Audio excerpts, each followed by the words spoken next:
बिस्मिल्लाहिर्रहमानिर्रहीम। अस्सलाम वालेकुम दोस्तों, मैं हूं आपकी शेफ रजीम फातिमा।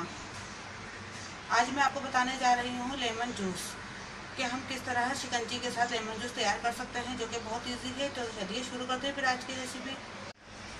बिस्मिल्लाहिर्रहमानिर्रहीम। शिकंजी बनाने के लिए हमने नींबू लिए हैं, तो तकरीबन 4 चीनी ली है हमने, और शिकंजी मसाला लिया है। ये हमने 3 गिलास पानी लिया है जग में। अब इसमें हम शुगर डाल रहे हैं, चीनी डाल रहे हैं। चीनी आप अपने हिसाब से ले लीजिएगा।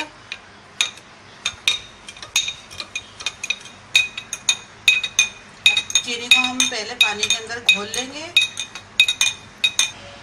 ये चीनी हमारी घुल चुकी है। अब हम नींबू काटेंगे।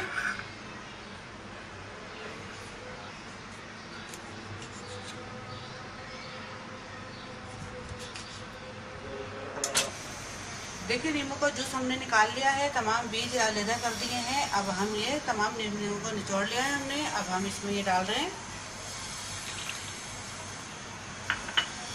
अब हम ये शिकंजी पाउडर डालेंगे, जो कि मैं इसकी रेसिपी आपको पहले भी बता चुकी हूँ।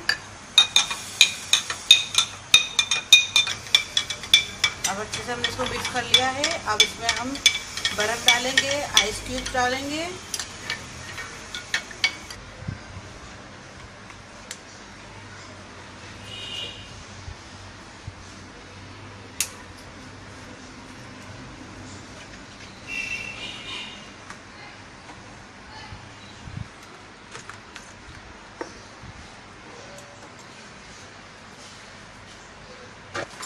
अभी हमारा लेमन जूस तैयार है। दोस्तों, उम्मीद है आपको हमारी आज की रेसिपी पसंद आई होगी।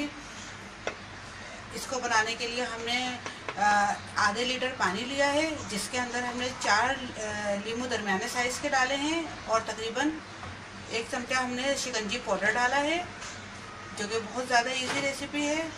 उम्मीद है आपको रेसिपी पसंद आई होगी। पसंद आए तो ज़रूर लाइक कीजिए, कमेंट्स कीजिए और शेयर कीजिए, और सब्सक्राइब करना मत भूलिए। अब अपनी शेफ रजीम फातिमा को इजाज़त दीजिए। अल्लाह हाफिज़।